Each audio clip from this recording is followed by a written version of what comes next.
Ah, la Syrie, sujet ô combien complexe, mais aussi une source infinie de contradictions et de cynisme pour notre chère scène internationale. Préparez-vous, mesdames et messieurs, à plonger dans l'absurde théâtre du monde, où les bombes tombent comme les feuilles mortes et où la diplomatie internationale est aussi crédible qu'un régime sans gluten en Normandie.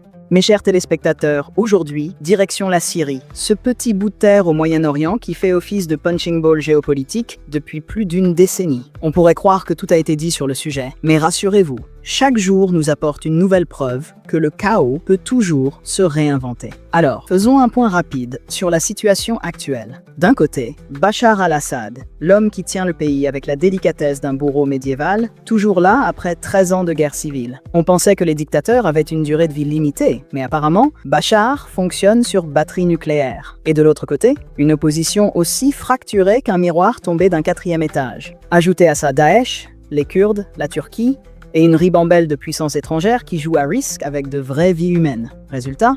Un joyeux bordel où tout le monde gagne des points de cynisme, mais où personne ne gagne vraiment la partie. Et évidemment, nos chers occidentaux, champions autoproclamés de la paix et des droits de l'homme, ne pouvaient pas rester à l'écart. Entre deux réunions de l'ONU, ils balancent des sanctions sur le régime syrien. Sanctions qui, comme d'habitude, n'impactent pas les vrais responsables, mais plutôt les civils. Parce que bon, pourquoi viser précisément quand on peut tirer dans le tas? Mais attention, on le fait pour promouvoir la démocratie. Oui, c'est comme essayer d'éteindre un incendie en jetant des bidons d'essence, mais avec un grand sourire. Et parlons-en de ces grandes puissances. La Russie, par exemple, qui joue les pompiers pyromanes en soutenant Assad tout en appelant à la stabilité. Traduction, on vous aide à massacrer, mais proprement, pas de bavure sur nos vidéos de propagande. Les Américains, eux, après avoir mis leur nez partout, font aujourd'hui semblant de se désintéresser du conflit. Ah, la stratégie de l'autruche. Sauf que, spoiler alerte, on voit encore leurs bottes dépasser du sable syrien. Et l'Europe alors? Ah, l'Europe, toujours aussi utile qu'un couteau à beurre dans une bataille.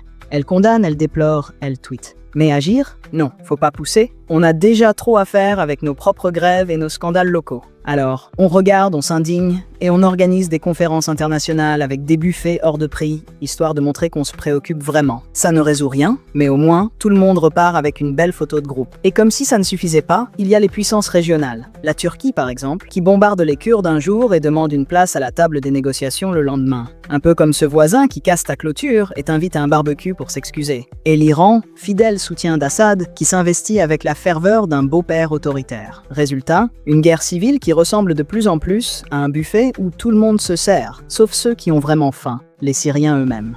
Mais ce qui est encore plus fascinant, c'est l'amnésie générale. On parle de la Syrie comme si c'était un fait divers, un truc qu'on commente entre deux matchs de foot. Et pendant ce temps-là, des millions de déplacés, des enfants qui ne savent même pas ce qu'est une école, et des villes réduites à des amas de béton. Mais ne vous inquiétez pas, on a une super solution. Des hashtags sur Twitter et des concerts caritatifs. Ça ne nourrit pas les réfugiés, mais ça fait chaud au cœur.